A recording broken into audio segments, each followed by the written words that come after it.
मला असं वाटतं की महाविकास आघाडीचा चेहरा 12 तासाच्या आत मुख्यमंत्री पदाचा आम्ही घोषित करू. पूर्ण महाविकास आघाडी असो बोलवल्या जाणार आहे. त्यांच्या हॉटेलची सुद्धा व्यवस्था करण्यात आलेली आहे. अशा प्रकारचे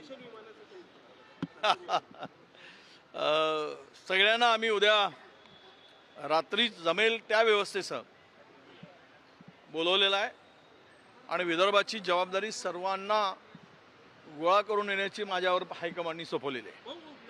कुठली तडजोड केली जाणार नाही. केली जात आहे. एकही छोट्या वस्तूंवर बारीक लक्ष ठेवलं आहे. पक्षश्रेष्ठी असो, मोठे नेते असो, का जबाबदाऱ्या वाटून सगळे काम सुरू झाले. आज मिटिंगच जबाबदारीची होती. काल पण एक मिटिंग झाली, आम्ही पोहोचू शकलो नाही. कालच्या मिटिंगमध्ये महाविकास आघाडीमध्ये आम्ही सगळ्यांनी काय करायचं, पवारसाहेबांचं मार्गदर्शन त्यामध्ये आहे. आमच्या मल्लिकार्जुन खरगे साहेब